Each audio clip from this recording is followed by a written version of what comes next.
Hey, it's the Chief Bonding with Board Games. I'm here with Ron Nicholson. Say, hey, Ron. Hey.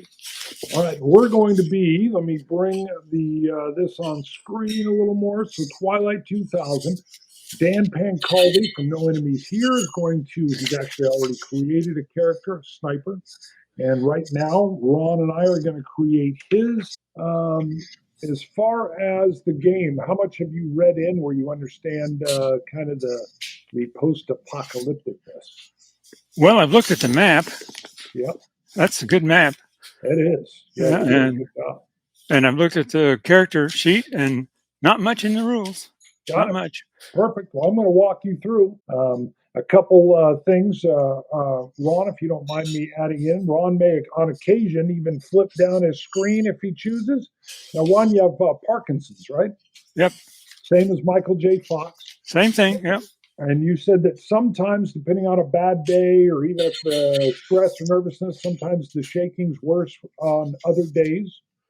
And so you weren't going to play. And I said, I don't care at all. And if you ever want to, I've watched people play and they'll just flip their little cover down and we can still hear you. Mm-hmm. So at any time or anybody watching ever sees where we've gone, or Ron's, there you go. Ron's got black screen on. That's just because on that particular day he wants to do audio only. And I said, absolutely. I just want to game with Ron. So thanks for agreeing to play. And now a question for you, Dan Pancaldi from No Enemies Here. He had never played a role-playing game. Have you ever played a role-playing game? Never once. First time ever. Perfect. All right. And I love that. Dan was like, I don't know, is it going to be, what if I mess stuff up? I go, it's an open world. It's like acting almost without any pressure because you're just playing a particular character. The character you'll create can have nothing to do with you. It can be kind of like you. It can be younger, older. It can be civilian. It can be anything. You and Dan will be linked up. It's post-apocalyptic. There's a division that basically is disbanded. The commander said, good luck, you're on your own. Make your way wherever you need to go. And the way this game is going to play out is that you have come across Dan and you guys have linked up. And I'm going to be running an NPC character, which I can best describe as the feral boy from the Road Warrior, but with no hair. He's a scrounger. He runs around. He's going to be in with you guys sometimes. Sometimes he'll be out. He may show up with a squirrel. Who knows? But this is rough, bleak times. Have you thought about, is your character going to be U.S. military, or what have you thought? Is he a chaplain? What are your thoughts? Well, I think a military character would be good, and maybe my character should have strengths that Dan's character does not have. Okay, perfect. Complementary, yeah. I love that idea. I had mentioned to Dan that when you were in the military, you were lieutenant colonel in the Air Force, correct? Yep. And you went through. You're officially a chaplain, but you were in a slightly different role than the chaplain role. Am I right with that? Well, I did the typical chaplain thing for about 8 or 10 years, and then I got picked to serve at Air Staff in the office of the chief of chaplains. Worked right for a major general, and documenting their decisions and history and of the office and all that good stuff. Perfect. Okay, so there we go. That's the part I was still missing. So you were a full chaplain, did the chaplain role for 8 years. Yep. Beautiful. Okay. So for character-wise, do you want to? We'll put you. Do you want to be the U.S. military? Yeah, that's good. Put me at a lesser rank than Dan. Job-wise, what are you thinking? Because by being kind of reverse of Dan, you will be way more empathetic. His sniper was not very empathetic at all. Your character is going to have some type of moral code. Now, it could mean death to all, or it could mean a pacifist. It could be anywhere in between. Some type of moral code that once you create it for your character, you'll just strive to maintain whatever your character's moral code is. So this isn't yours. You're basically playing this character. Mm-hmm. So do you have a moral code in mind? And if not, we can do that later. I do. I've been thinking about this. In war, there are no moral and immoral orders. There are only legal and illegal orders. Okay, perfect. Have you thought of a big dream, your character's kind of dream, purpose, or life, or goal, or anything like that? Haven't really thought about that. Survival, of Yep. course. Good, good. So some of them, and we can come back to this on a whole nother day, even when we start to play, or if it pops in as we develop your character's stats, let me know. All right, we're going to move on down to the attributes part of your sheet. All right. The attributes will be, and I'm going to explain to you how these will break out. So they're going to be strength, agility, intelligence, and empathy. Now, the way the rules set out, you basically can think of each one of these attributes being at what they call a level C. A being the best, B, C, D being the worst. Imagine they all start out at level C. You could drop one of these to a D, and then you would have 4 points or 4 things that you could tick up. And to give you an example, Pancaldi ended up dropping 1 C to a D, and then he took a C up 2 levels to an A, and then he used his other 2 plus ones basically to make a B, B, A, D. I can tell you Pancaldi's weakest area is empathy. He had a D there. Would you like to have an A in that area? Yeah, that'd be good. Good Okay. balance. Yeah, counterbalance. So we're going to do, if you look on your sheet under attributes and skills, all the way off to the right, you'll see empathy. And the rating under empathy will be an A. Do you see that? I see it. You'll have A, and then it says equals, and then the base die will be a D12. D12. Assuming you wanted to have a D rating on something, Pancaldi, actually, his intelligence was an A, the highest rating. Now, I'm not so sure if you want to be a D rating or not. D doesn't mean you're slow or anything like that. It just means it's a weaker part of your character. So you have a strength area, you have a agility area, and an intelligence area. I think on the strength, agility, and intelligence, go C's all the way across. Got it. Okay. And what you'll actually do is you'll have one more that could be a B then. So let's do C strength because you could bring up 3. Do you want your strength, your agility, or your intelligence can be a B, and it won't cost you anything. One of these is going to have a +1. Maybe I bet your guy's sharp as all get out, but it's up to you though. Do you want to? You can intelligence. Intelligence B. Okay, intelligence B. So that'll give you B, and then your base die there will be a D10. Okay, got it. And then your other ones, the C strength will be a D8, and your C agility will also be a D8. Got it. All right, now let me do 2 things. So we're using in this game under character creation, they have one that is called, let me get it here. Let me get on the right page. All right, they have archetypes, which is what we're kind of using. They have a deeper system that we could use that manages to age your person. You start as a youth. We're not using that system for anybody paying attention. We're using the archetypes, and then we're gonna adjust them a little bit, like to what your skills were.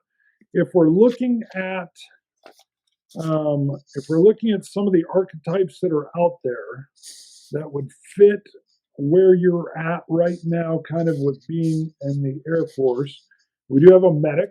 I know they have great combat special or medic specialists in the Air Force. What do you think? What did we cover that this person's job was in the Air Force again? What were they doing? The technical kind of fix-it guy. Okay, good. There's actually an archetype for mechanic that would probably work good, and then we can tweak it a little bit. So mechanic is great. They have a general archetype, and I don't know if you have the player's manual, something you can open on your screen. 26. Okay. Now, some of this is like it's designed to be quick to get in. We're going to morph this a little bit, but it gives us a base of the archetype that we can move through a little bit quicker, and it gives you some of the gear you'll have too. Like a subspecialty for electronics, or You know what? There's not one in here, but we'll make one. So okay.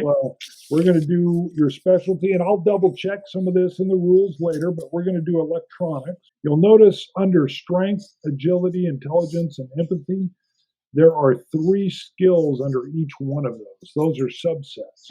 Under this, you're going to have 1 B-level skill.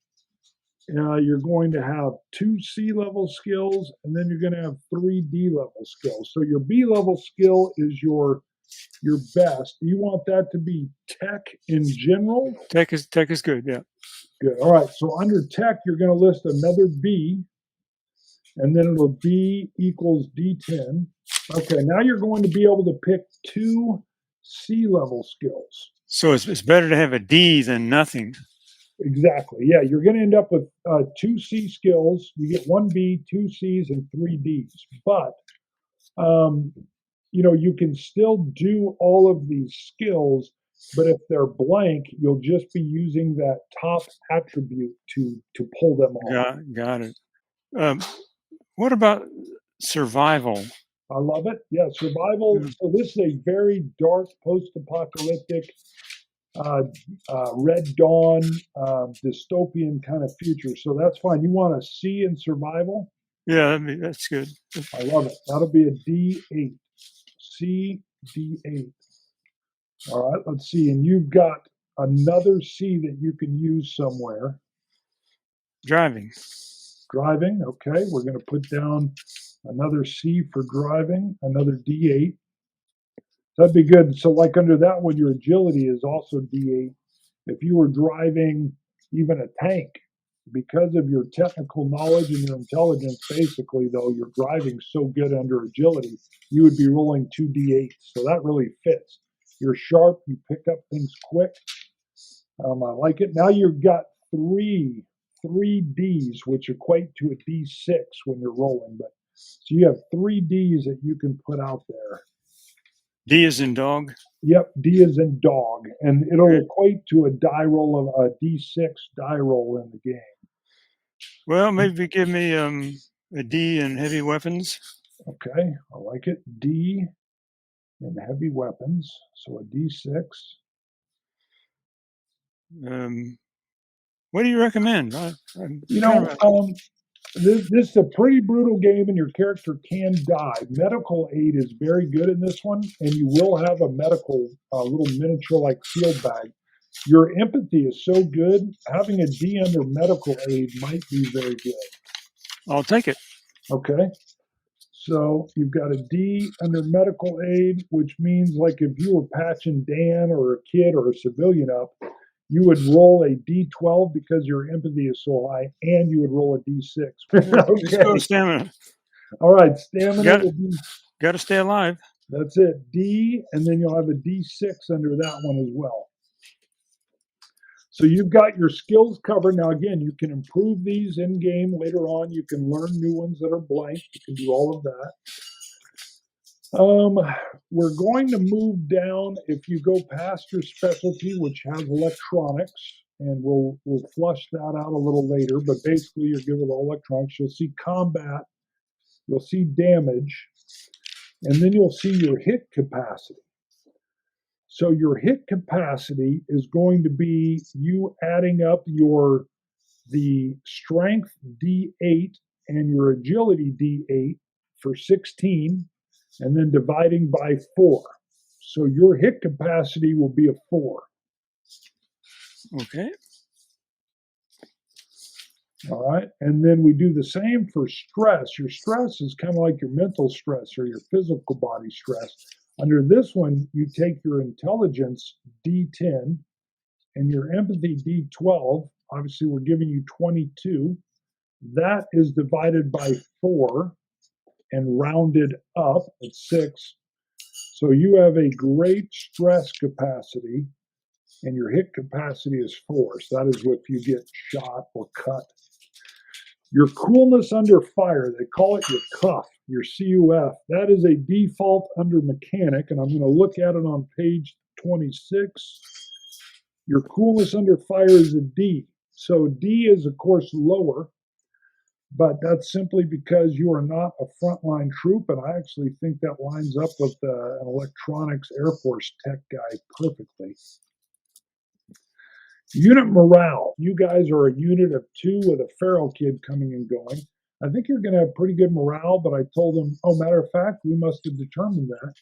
He said, you know what? It's me and Ron. Our morale is A. We are a team. So go ahead and give yourself a unit morale A. He also said he liked the feral kid bringing him squirrels. Trading for pasta. Right. Yeah, so you guys got great morale. You're basically getting along great. He calls you his spotter. He called you his, he didn't know if you were going to play a chaplain or not, so he called you his spotter priest. I said, well, I don't know if he's going to be a chaplain. I don't think so. What was the coolness under fire? Coolness under fire is a D.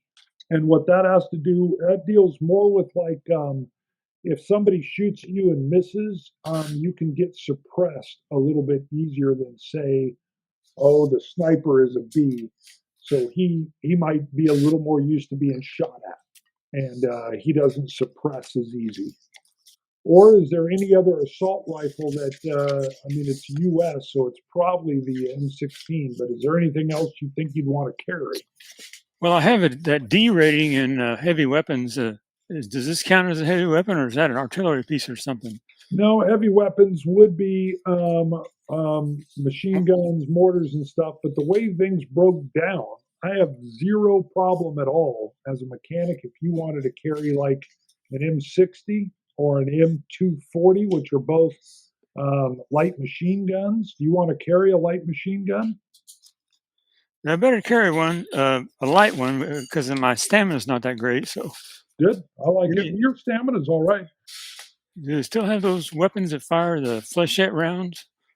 The flechettes they used in like the M79, the little Thumper, the little grenade launcher, that might be cool. Do you want to carry that? Yeah, I'll try that. Yeah. Okay, I like that. That's an M79. It kind of breaks like a shotgun. And then you got rounds that go in. They have a flechette. They have hand grenades. I think that's perfect.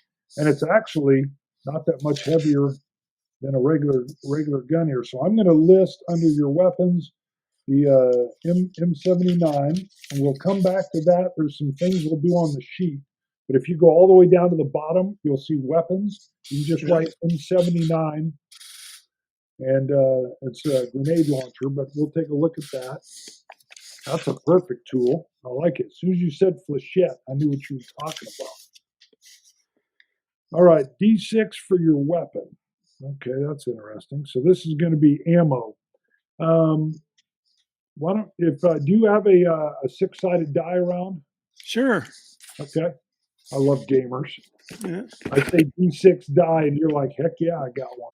So go ahead and I'm going to give you this is a D6 times 2 because wherever you found your M79, you found a little box as well. But so roll your D6 and times it times 2. 4 times 2 would be 8. Great. So you're going to have 8 rounds. I'm going to make a note of that. We'll end up putting that in your combat gear, but we'll do that off camera. Okay. So you're going to have 8 rounds, and we're going to make sure at least a few of those are flechettes, but we'll come back to that. You're going to have some type of either flak jacket or body armor and a helmet. We'll come back to that. You're going to have, this is your choice. You can either have a knife or a D6 roll of hand grenades. Would you rather have a knife or roll to see how many hand grenades you have? I'll go with hand grenades. Okay, let's roll for the hand grenades. 5. Ooh, that's pretty nice. So 5 grenades. Again, I'll show you where to put those in after we go off camera. You will have a personal med kit. We'll get that in later. You're going to have some basic electronics tools. We'll get that in. Mm-hmm. Let's see. You're also going to have some vehicle or weapons tools. Great. You're going to have combat fatigues. You're going to have a backpack. Okay. And then our last 2 rolls, you will have D6 field rations. So MREs. Go ahead and roll a D6 for your MREs. Here's the MRE roll. 5. Ooh, 5 MRE. Good. And we'll get that in on the sheet. And area I'll show you later. And then we're going to have D6 roll for clean water. I mean, that's important. Yeah, yeah. Got another 5. Ooh, 5 and 5.